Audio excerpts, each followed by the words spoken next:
Okay. Okay, magpakilala po muna Ate Joanna. Okay, so sa Ate Joanna yung III-PCY, your question would be to both or anyone? Okay, okay. Tanong ko lang po, yung kinakabahan ako eh. Mahihayin ko kasi ako eh. Which is wrong? Which is wrong? Ang tanong ko po, may kinalaman po ba ang political party ng Amerika in terms sa relationship po ng US and Philippines? Kasi po, nung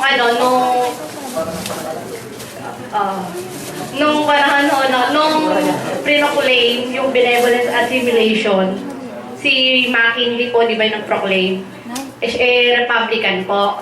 Tapos nung time po kinakabahan ako eh. Nung time po ni Quezon, Commonwealth, ang pumirma po si Roosevelt na isang Democrat. Tapos nung panahon naman po ni Marcos, na binasbasan po siya ni Nixon, isa ding Republican. Tapos sumunod din po next si Ronald Reagan, na isa ding Republican during ng panahon din ni Marcos. Tapos pumunta ho, di ba, si Vice President Bush. So, tapos nung time din po, di ba, ang nakita ko, tanong ko lang ho, may kinalaman po ba, o malaki po ba ang impact ng political party sa Amerika pagdating sa relationship ng US? Kasi di ba parang pag Republican, more on international sila, more on international relations, which is ni-engage yung military. Tapos nung naging si Obama na nga po yung naging presidente, medyo niles na po nila, di ba, yung mga military exercises. Tama po ba po? Actually, your observation is correct. In comparison kasi sa Philippine experience, the political party plays a big role in framing the foreign policy of a certain country. So, mapapansin nga natin, pagdating pag Republican, medyo mas aggressive sila. Their stance is more aggressive compared to Democrats. So, pero, the thing is that, minsan, nakaka-capture a particular president, or example, particular leader, not just of their example, di ba nung nag-election sila. Yung promise ni Obama, minsan may mga hindi rin siya nasunod. Example, nagsabi siya na tatanggalin niya yung lahat na forces in Afghanistan. Though, nagawa niya yun little by little. The thing is that sometimes you are captured by the commitment the previous administration already made, which then forces you to act on certain levels. So makikita natin, though meron ng affect yung pagiging Republican of another political leader or pagiging Democrat, ang nangyayari kasi minsan, nag-promise na si leader na Republican na tutulungan yung Philippines, kaya wala na magawa. Example, nung pumalit siya, example, naging non-NATO ally na tayo sa Bush administration, wala namang magagawa si Obama para tanggalin tayo doon. Na-form na yung strong linkages between US and the Philippines na lagi namang hina-highlight whenever there's a visits between countries. So, yung nangyayari yun. Also, it is for US in general, they favor the Philippines as a treaty ally because of our geographic location. So, sa tingin ko naman, kahit example, Republican ka, more or less siguro, sa example si Obama, kasi as much as possible, I think, as a Democrat, iniiwasan nila the instrument of war as a foreign policy compared to Bush. Mas aggressive si Bush compared kay, example, kay Obama. But then, kung titignan natin, sa kanila, consistently throughout these leaders, throughout the years since, example, nung colony pa tayo ng United States, they impress upon us the importance of the Philippines as a strategic location, as a strategic partner. Kasi nga, kung titingnan natin ang Pacific Ring of Fire, nasa gitna tayo. For example, may lulusob, example, nasa gitna tayo para tayo gatekeeper of the South China Sea and the Pacific area. So kung may pipiliin man, example, ako ay isang country, isang United States, pipiliin ko din pumasok or makipag-partner sa Philippines kasi maganda yung location natin. Yun yung benefit lang natin. Tapos, may tanong pa ako eh. Parang, ewan ko po, dalawa po. Pwede po kayong dalawang sumagot. Yung about po sa issue sa China,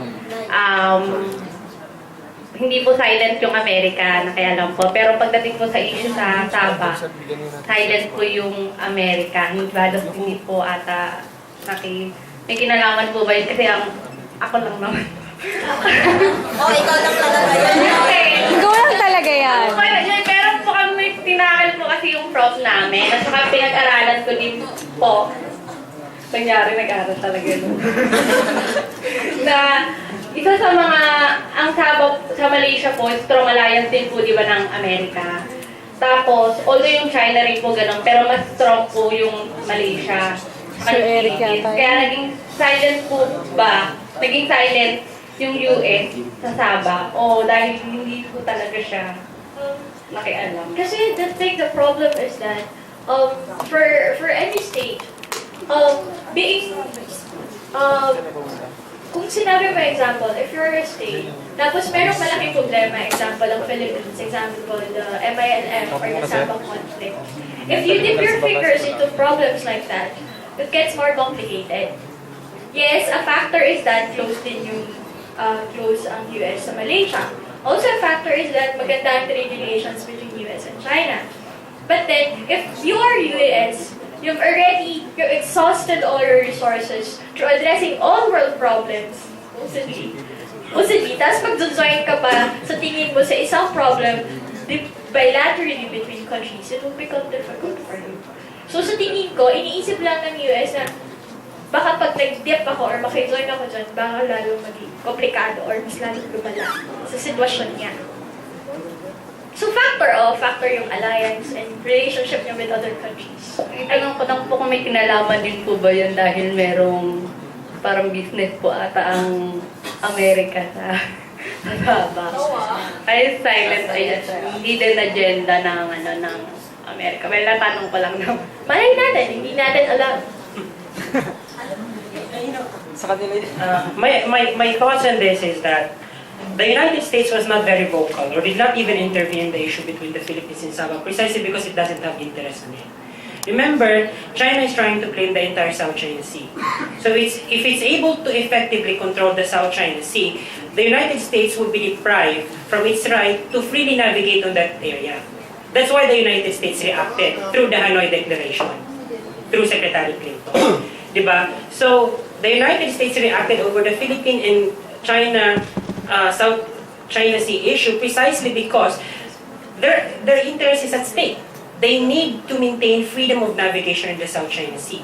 Whereas in the Sabah and the Philippines standoff, it's purely, it's a purely bilateral issue between the Philippines and Sabah, in Malaysia. So, the United States' interest is not within the ambit of that particular issue.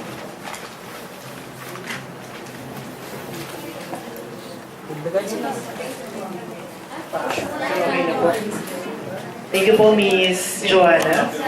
Napakaganda pong tanong. Okay. Our next Yung tanong lang ba maganda? question. Good afternoon po. From Chile. Ma'am, kay Ma'am po muna. May tanong po, yung tanong ko po sa inyo, ano po yung yung best, theoretical perspective na dapat i-apply ng Philippines about territorial disputing? Comment on the presentation of Rex. Sa inyo po. Kasi po, yung kanina, ayon po sa mga sinabi niyo sa amin, kailangan involved talaga or mas nakatutok tayo sa national interest kaysa sa labas. In my perception, given the given the idiosyncrasies, idiosyncrasies, the problems, the limitations, I think to prepare for to have peace, we should prepare for war. Yun ang aking masasabi. So, it is good, sa aking palagay, it is good that we are developing our defense capability. It is good that we have a new naval ship, actually. Hindi pa naman siya warship. We have a new naval ship. It is good that at last, the Philippines is trying to develop or have improvements or modernization in its armed forces of the Philippines. Also, since given the limitations, we should use what we have. Yun yung masasabi ko. Meron tayong alliance with US. Gamitin natin yon, yung alliance na yon. Pero wag tayong kung kakainin tayo ng buhay ng China, kakainin din tayo ng buhay ng US. So, ibig sabihin, kailangan marunong tayo mag-maneuver. We should play our cards right. Or else, magiging one track lang, one interest lang lagi. So, oo, gamitin. The thing is that what Philippines is doing now is using everything that it can. Para may pakita sa iba na kahit nagsustruggle ang Philippines sa ginagawa niya, gumagawa siya ng paraan para ma-resolve or at least masolusyonan yung South China Sea issue. But ma'am, di ba ang ating bansa ay alam naman po natin support or naka-depend pa rin siya until kahit na hindi po siya visible, naka-ano pa rin po siya, naka-depend po pa rin po siya sa US, lalong-lalo na sa military, So, ma'am, sa tingin niyo po na ang US ay yung economy po nila ay kung titignan din naman po natin ay nakabase or malaki yung impluwensya ng China sa kanila. So sa ganung situation ma'am, sa tingin niyo po ba ma'am na mas kakapihan pa rin tayo ng US or ano po yung yung opinion niyo about the thing is that that's a very rhetorical question. So if you ask the example Department of Foreign Affairs to answer a rhetorical question, they would say that they don't answer rhetorical questions. But then, if push comes to shove for the US, Philippines, and China, I think the US will uphold its commitment. But the thing is that what the US is doing is trying its best for us not to get to that point.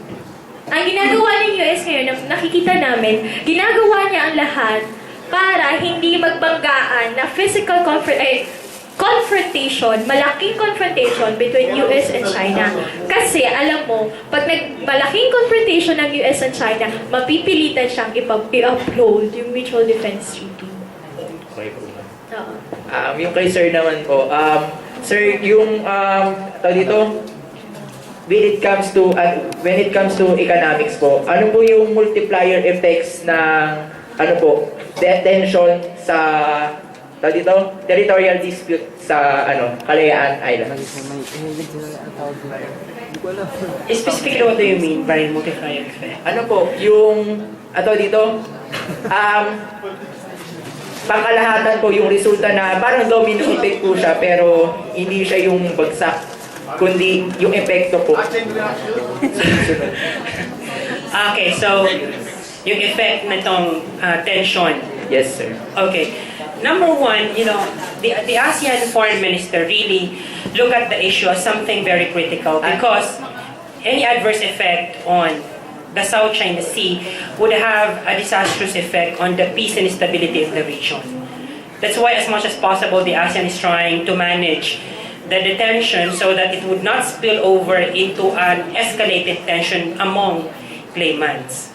Now, what happens if the China would be able to use its force, just for the sake of discussion, and then suddenly say na, okay, sa amin na lahat ng South China Sea? It could have a disastrous effect economically, politically, and militarily among all nations, especially in the Pacific area. Why? As I've mentioned earlier on, this is a very strategic place. If you're going to block navigational route in this particular area, it would crumble the industries of highly industrial states precisely because they rely on oils, which is coming from the Gulf region.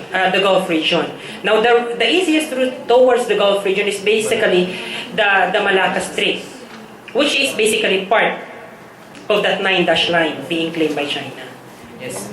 Sir, i-accept ko po sana sa inyo yung except navigation po. Ano pa po ba yung multiplier effects sa global politics? Okay, food resources. We knew very well that the South China Sea is holds a vast amount of food resources, right? And on top of that, not only fish, there are other precious stones maybe, or oil beneath the continental shelf, right? That's why I'm telling you, itong issue sa South China Sea is not just only territorial dispute. We talk about freedom of navigation, we talk about marine security and safety. So these are, there's so many consequences that might be impacted by this tension between or among claimants in the South China Sea. Okay po, last question po. Or close-ended question. Sa tingin niyo po, sir, dahil po sa mga multiplier effects na sinabi niyo, sino po yung sa tingin niyo na mas yamado sa laban sa tension? Ano po? Opinion niyo po, sir. Okay. The thing is that, pag tinatpig na nyo kasi sa laban between China and the Philippines, ano ba ang mas importante sa Pilipinas? Ang pagkamatay ba ng ilang OFW? Or ang pagpaalis, pagkawala ba ng trabaho ng so many OFWs in Hong Kong, Taiwan, mainland China? Or ang pag-claim ba ng territory which is supposedly ours? Alin ba yung mas mabigat sa Pilipinas? Kung titingnan nyo kasi, kung sa China, ang mas mabigat sa kanila is territorial integrity and sovereignty. Then, pag nakuha nila yon, kahit may mamatay sa kanila, di panalo sila. Sa paningin nila. It's a matter of perception actually. Pero kung sa tingin natin, kung nakuha man natin yung territory na yon, pero nawalan yung supposedly milyong-milyong OFW ng trabaho, napalaya sila, may namatay, talo tayo nun kung sa paningin natin. Mas importante yung tao. My opinion on this is that this is not an either-or case. What I'm trying to say is that we cannot say that, okay, we need to strengthen our claim over these disputed areas. While on the other hand, we surrender our economic benefits from China-Philippine trade relation. It's not the case. What I'm trying to say here is that while we continuously exhaust all diplomatic, political, and legal means to resolve the issue amicably, at the same time, the other hand would be working to nurture our relationship with China. So hindi mo pwedeng sabihin either you engage or you contain. That's no longer it's no longer appropriate. We can do this while we try to engage China economically. At the same time, what we try to negotiate on the issue with China on all other means, political, diplomatic, or legal. Okay po, sir. Thank you. Okay, so in addition to what the speakers have said, kaya binabanggit lagi ni Ms. Carla about the rhetorical questions because questions such as it will not be answered without the actual event happening, hindi natin masasagot agad yan. So those are kinds of rhetorical questions na opinion ng dating pero hindi masasabing tama o hindi masasabing mali. We don't know the real answer for that and there's no actual answer for it. It's only you who can answer based on your opinion. Now, secondly, about that, basically yung sinasagot nila about kung sino yamado hindi. It depends on the interest of the state. Yun ang kailangan natin tignan doon sa dispute na yan. Yung sinasabi nga ni Professor Rex is that while we are trying to put our claim, we also have to consider China still as a partner. Hindi mo pwedeng, you cannot treat in the international relations, you cannot treat them as enemies, permanent enemies. So, tsaka doon, there's no permanent enemies, there are no permanent friends. So, yun yung pinaka magandang to put it on, no? So, hindi ibig sabihin that we have a dispute with China and with Malaysia and with other countries. Kalaban na natin sila. There are still a lot of aspects to be considered because of our national interest. Okay? So, next question. Ibibigay ko na to sa kanila. Okay, ito na question.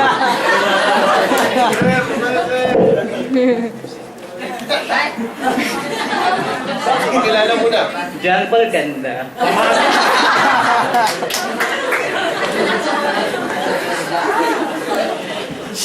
May papabati pala muna si Mark Anthony sila. Hindi na mamumulong sa akin text pa. Pag-iskumismal pa. And my question is addressed to Miss Carla Abellana. I mean, Sorry, mahirap talaga i-pronounce yung apelido, so Carla na lang. yeah. Question number 100.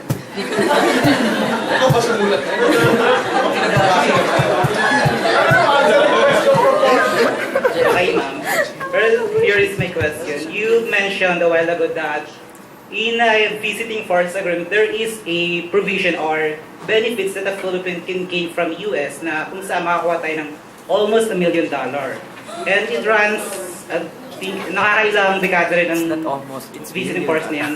Ang tanong ko lang is, while until now, kung yung Philippines nakakakuha ng almost $1 million from US government, but until now, yung Philippine Armed Forces is still has a poor military equipment. Na yung statistics po ba na pinakita niyo is nabibigay talaga or just an imaginary one?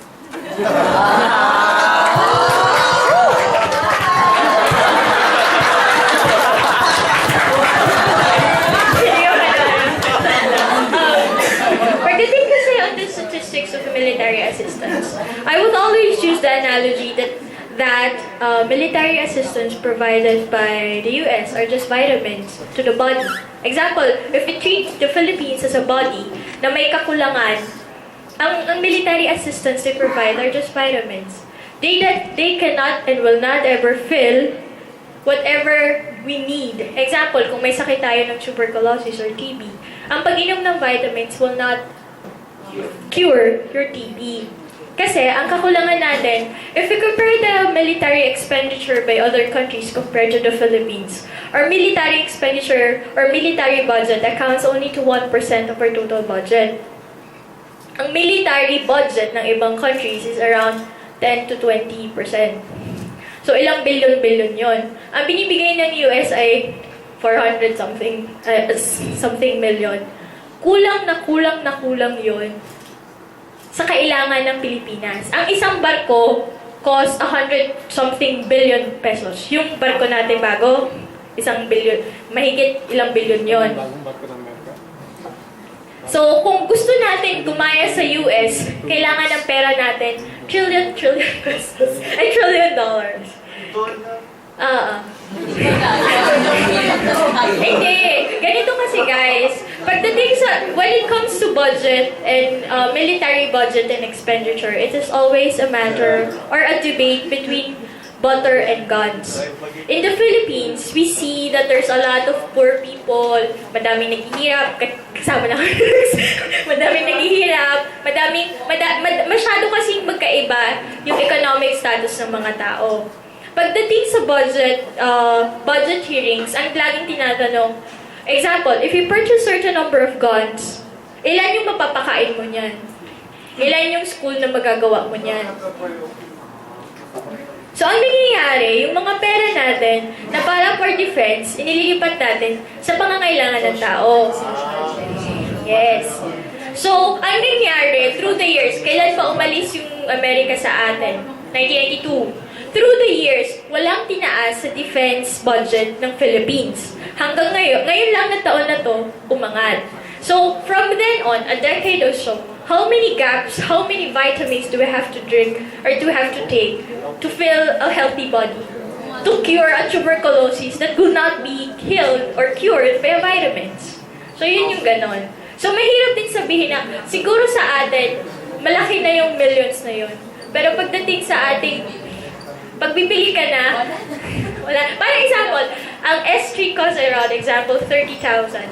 For example, for people who need sustenance per day, 30,000 is a big amount. But when you purchase something, it becomes, wala na, 100 lang. 30,000, S3. Thank you, ma'am. I'll add something on it, no, sa question ni John Paul. This is something that I learned in our office. No? One, yung sinabi ni Miss Carla kanina about the budget. No? Tama siya, it's not a priority of the Philippines to budget millions and billions or billions of pesos into the national armed forces. Actually, nasa number 3 or number 4 lang yata ang defense budget ng allocated for defense, no, sa sa General Appropriations Act. And 70% of those goes to 70% of those allocated budget goes to the Personnel Services Fund, which means pambayad ng sweldo ng mga sundalo. Yun ang ina-allocate natin. So, where does the equipment comes from? Napakaliit na ng budget papunta doon. Napakamahal ng mga technology. Now, in terms dun sa question mo kanina about talaga ba napupunta sa Pilipinas yun? Sa mga sundalo natin yun or sa armed forces. Those figures that you saw there are not totally actually equated to equipments and gadgets. Hindi lahat yun. There are some you call humanitarian activities, no, na ginagawa nila, tinatayo nila school buildings, which are mga areas na napupuntahan na namin ni Carla and Laret. Sa kikita namin, the Americans there really does create or build some buildings, no, or school buildings, rural health units, no. Yun yung mga kasama dun sa mga nakita niyong figures na yun. Pangalawa, there's what we call capacity building. No, yung tinitrain yung mga sundalo natin for modern warfare. Those, hindi mo nakikita sa equipment yun. Hindi mo nakikita sa gamit nila. But they are now being trained to use new equipments. Pangatlo, yung mga trainings ng mga sundalo natin, ito natutunan ko sa boss namin, mga trainings ng mga sundalo natin who are going outside. And one of the recipient of it is our former Director for Operations, si Major Managuelo, who is now in the United States, training. Yung training niya is fully paid by the US State Department. So, kasama yun sa mga financial aids na nakukuha natin, not in the form totally of a modern gadget, no. Pang-apat na factor is that the United States cannot just give us yung binanggit kanina ni Ms. Carla na naval ship. Pinakita ko sa inyo yun in the previous presentations ko sa slides. The BRP Gregorio del Pilar and BRP Alcaraz. No? These are already ships that are used by the military, by the US Coast Guard. And hindi siya equipped with enough technology. Bakit? Because there is also to be considered rule by the United States on transfer of technology. So hindi yun, porque nakakita kayo ng figure doon, bakit ang mga baril natin, ang mga tangke natin, ganoon pa rin. Ang mga ships natin hindi nagbabago. It's not that. Hindi lang yun yung factor na kailangan natin makuha. Because if we want to modernize our AFP, there's a lot of things to be done and to be considered. And malaking, sabi nga ni Carla, trillion pesos. Totoo yun. Because how much is one, di ba sa zona ni Pinoy, binanggit na yun? How much is one aircraft? How much is one Air Force jet? Air Force jet pa lang yung sinabi niya. Paano pa yung gasolina nun? Yung maintenance nun? Yung number of hours of flying nun? Yung piloto nun? Yung pasisweldo mo sa piloto nun? Yung training yung piloto nun? So, ang daming i-consider. Hindi lang yung pagbili ng jet. Napakadaling bumili ng Gundam. Di ba sa mga presentation niya ng state? May Gundam kayo. But you're not considering how will you going to develop those. So, those are the things that you have to consider dun sa figures na yun. No? That will explain yung millions of dollars na yun. Okay?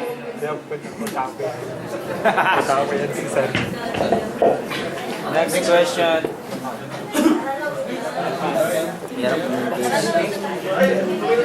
Tungkol sa Gundam. Di Gundam yun. Good afternoon po. I'm Evans V. Tante from III-Paralegal. I just have one question. Kasi kanina, di ba, yung claim ng China when it comes to the Spratlys Island was historical. Now, yung sa Philippines, narinig ko kay Sir dati, is that we have formulated a new law saying that yung Spratlys Island belongs to the Philippines. Now, if we're going to present that in the international community, sino yung mas magiging in favor? Is it the state na sinasabing, this is ours, kasi dahil galing ito sa, well, opportunity to. dahil galing to sa history namin, or is it the other country formulated a law or who had much parang dinaan nila sa legal basis yung pagkuha dun sa isang parang freelance na island.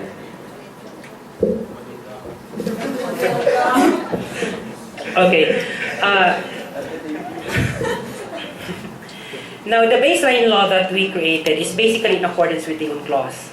You know, the way how do we delineate our territory is basically in accordance with the UN Convention on the Law of the Seas. Now, you're asking what would have more weight, the historic claims of China or the Philippine baseline law, which is in accordance with UNCLOS? Now, it's really difficult. What is more, kung ano ang mas mananaig? Is it the historic claim? But if we're talking about UNCLOS, the UNCLOS does not recognize historic claim. Okay? What the UNCLOS is recognizing is those stipulations or provisions indicated therein. And basically what we did, in our baseline law, it is in accordance with the UNCLOS. The Chinese claim over the South China Sea is historic. You know, they're saying that from the very beginning, this is ours. This is a sovereign claim of China. So for China, why do we have to talk about it? If from the very beginning we have already an idea that this is ours. So there's need to talk about, there's no need to negotiate, there's no need to make bargaining if from the very beginning this is ours. Makes sense, right? But then again, we are already living in a world where there is an existing laws, the UNCLOS, right? So, napakadaling sabihin that we invoke the UNCLOS. But then again, ang diniscuss sa inyo ni Sir Jerome NEYRA ninyo, the neo-realist perspective said that the international system is characterized by anarchy. There is the absence of a governing central authority. Let's say, for example, the UNCLOS, the ITLOS, the International Tribunal, or the ICJ for that matter, would say, I will award this particular territory to the Philippines. The problem is, would China adhere or accede to that particular pronouncement? We have no assurance, precisely because China would say, I am a sovereign state and I would like to invoke my sovereignty over this territory. So this is very problematic. Okay, yung isa pa palang question is, let's say the US. We all know that it's, Ms. Carla discussed earlier, 40% ng ng ibang gamit ng US comes from the China. And konti lang syempre sa Philippines, no? So, how can we assure na, I'm just asking, so parang rhetorical rin siguro to. Rhetoric question. So, ano na lang, parang perception ng mga nagtatrabaho sa na how can we have the assurance na USA would come into our aid if ever na magkaroon na talaga ng matinding conflict, considering the fact na syempre meron din silang personal na gustong mangyari or gain na gusto nila para sa sarili nila. Bakit nila tutulungan rather yung Philippines? Maganda nga yung Philippines kasi maganda yung location, yung geographical location ng Philippines, but will it really help the US compared to sa mawawala sa kanila when it comes in terms of economy? I would like to answer that questions in two ways. Una, sasabihin ko kung ano yung sinabi ng mga foreign affairs leaders natin, foreign affairs secretary, in their exchange of notes. Because, example, our ambassador and our SFA natin, Secretary of Foreign Affairs, exchange of notes with another example with the United States, para nga to make clear certain pronouncements. So, una daw, former Foreign Affairs Secretary Domingo Siazon declared during the Senate public hearing that the U.S. government provided regular assurances to the Philippines that they would come to the defense of the country regardless of the administration in Washington. Senate Secretary Siazon further argued that he would personally receive 3 assurances from U.S. Defense Secretary William Cohen, U.S. Secretary of State Madeleine Albright. Secretary Siazon referred to this as January 6, 1979 letter. Tapos, also, yung naalala niyo yung statement ni Hillary Clinton that the South China Sea is within its interest? Manila Declaration. Those statements, the thing is that the Philippines is holding to that statements, that commitments. To us, to those commitments, to get from United States assurance that they will help us in case of face-to-face or aggression, confrontation between China. The thing is that this is another rhetorical question. So hindi namin masasabi kung what the position of US would be that time it will happen. Though, ang masasabi ko lang, we are not sure what they do, but we are holding to that commitment that they will do it. Actually, I already answered this kind of question during the forum that during the forum of Mr. De La Luna there. Before, no? Yung nagkaroon tayo ng forum daw about the visiting forces. Kung assurance, I think tama ba sasabihin ko, there's a lot of assurances provided to us. But if you're going to ask siguro guarantee, there's no guarantee. Because you're asking a question on a perspective ng Philippines. Yes, sasabihin natin there should be. Because that's our only hope. But on the side, if you're asking on the side of the United States, we cannot tell because they have their own policy, they have their own national interest, they have their own system. We cannot dictate to them na, hey, we are in a treaty with us. Diba? Parang kung sasabihin natin sa kahit nga diba sa marriage, meron nga divorce. Kahit nga may kinasal na kayong dalawa, pwede ka pang gumawa ng hindi ka tumupad dun sa pinag-usapan nyo. So, there are still possibilities. So, there's no guarantee. Even marriage is not a guarantee that there will be no infidelity in between the two people. Diba? So, that's the thing that can answer that. There's a lot of assurances, especially during the Manila Declaration, recently, no? Dineclare ng US government, 2011, pumunta si Hillary Clinton dito, and they reaffirmed, yun ang pinaka-term doon, they reaffirmed the Mutual Defense Treaty of 1951. So reaffirming that, meron tayong assurance from the US government, but guarantee, at the time, sabi nga ni Ms. Carla, we cannot say because depende yun sa sitwasyon na mangyari. So it's a rhetorical question nga. Okay? Mr. Ryan, our guest, is here. For the information of the panelists kasi, yung question ni Mr. Tante, it's a problem that I gave them. That's why they're trying to extract it from you.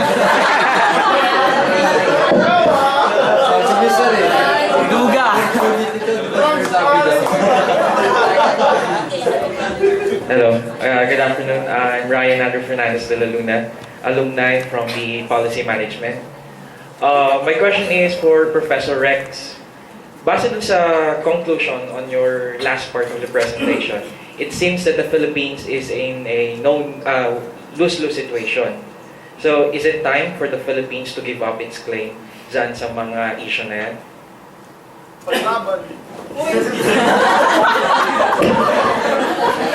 Thank you for that very difficult question. To be honest, really, the Philippine government has not yet surrendered its claim over the Philippine territory. Not just because we have already exhausted our diplomatic and political means to resolve the issue, that doesn't mean to say that we're no longer going to pursue our claim over these disputed territories. As I have mentioned earlier on, the Philippine government have already lodged a complaint in ITLOS, International Tribunal on the Law of the Sea. Now, that particular action can be read as an action from the Philippine government saying to the entire world that, hey, we are not yet surrendering our claim over these disputed territories. Now, it is a concrete action from the Philippine government so that we would be able to send or to get the message across to China telling them that we are not yet surrendering. We may have pulled out our vessels over these disputed territories, but this doesn't mean that we are already surrendering. Another actions that the Philippine government did was the recent purchase of the BRP Ramon Alcaraz, which is an addition to our Hamilton class cutter Gregorio del Pilar. So the continued military improvement, gradual military improvement by the Philippine government can be read also as a manifestation from the Philippines that we're not yet surrendering our place. But the problem is we should not link the purchase of this military equipment as a preparation for war. You know, we are living in a highly civilized world. As much as possible, we wanted to resolve the issue amicably. That's why we're relying on ASEAN, okay, to come up with a code of conduct in trying to resolve the issue. The problem is, walang magawa si ASEAN, precisely because it is becoming an opportunistic organization. It is composed of a highly diversified state. Some are democratic, some are communist states. Precisely the reason why we could be able to come up with an agreement. After 45 years in Phnom Penh, in Cambodia, we're not able to come up with a joint communique. And that's basically one blow on ASEAN as a regional organization. Did I answer your question? Thank you. Thank you. Ako muna, ako muna.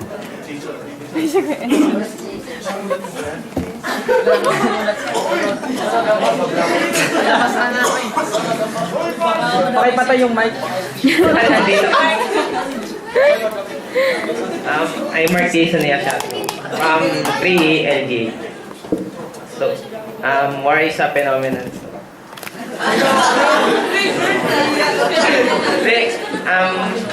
Hindi kasi matatapos isang argument sa pag-claim ng isang freelance if China and Philippines hindi kasi matatapos yung argument hanggat walang nakiklaim ng isang territory. So, what if pinors ng China na kunin yung pinaglalaban din natin? So, ano mangyayari? May mga plans po ba yung Philippines? What if na mangyari mo ganun? Plans of Philippines. I hope that Philippines has a plan B or plan C or a contingency plan in case of worst case scenario na mangyari. Na other than relations between China would become a reef that would be marked in all our history that we have confrontation with China. I hope that the Foreign Affairs Department would be able to expedite the transfer of Filipinos from these countries, from China to the Philippines. I hope too that we are prepared in case of economic meltdown that may possibly happen. We're hoping against hope actually that something is up with the country in case of a worst case scenario. Thank you po. Thank you.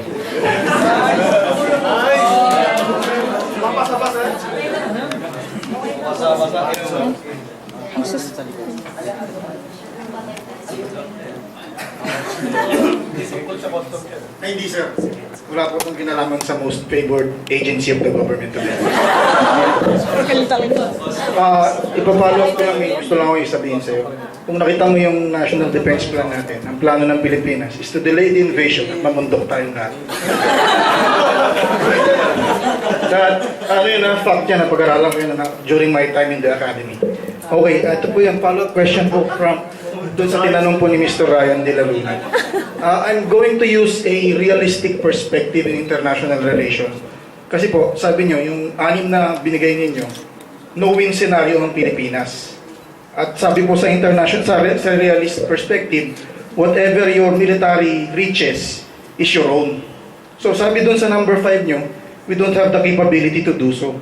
So ang tanong ko po uli, kailangan ba natin tigilan na to kasi hindi naman natin kayang gawin? Kasi po yung China is using a realist perspective na they're using institutions into their own advantage. Napaalis nila tayo pero sila hindi umalis. So ang tanong ko po, yun nga, siguro we should give up na po ba? Okay, my 2 cents on this issue. My first, una ko masasabi, would we feel better if we just pabayaan na natin, we just entertain? Would that affect the sovereignty of the country? Yes or no? How would the Filipino people respond to this? Pa-pride ang Pilipino.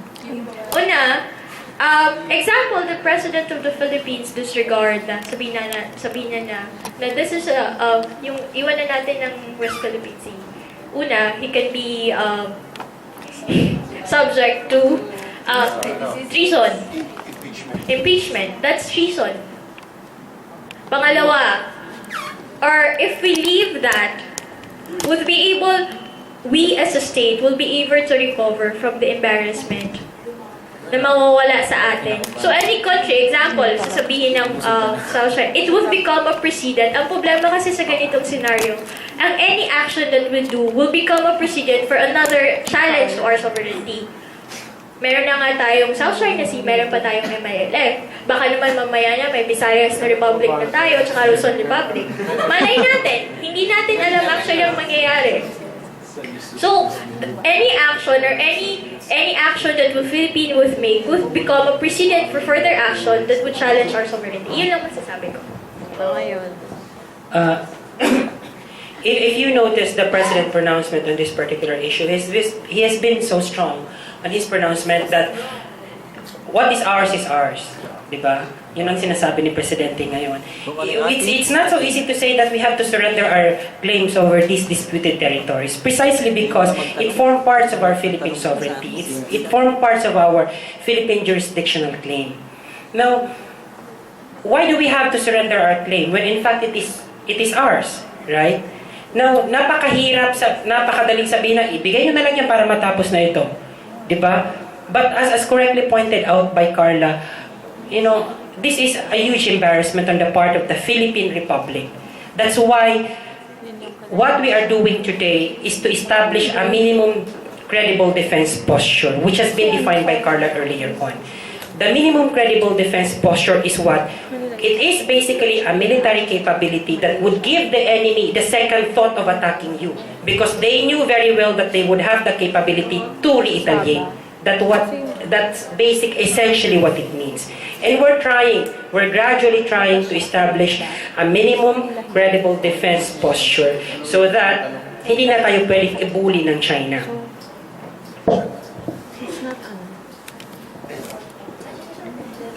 Sa akin, to answer the question of Edson, straight, that's why we don't use realistic perspective.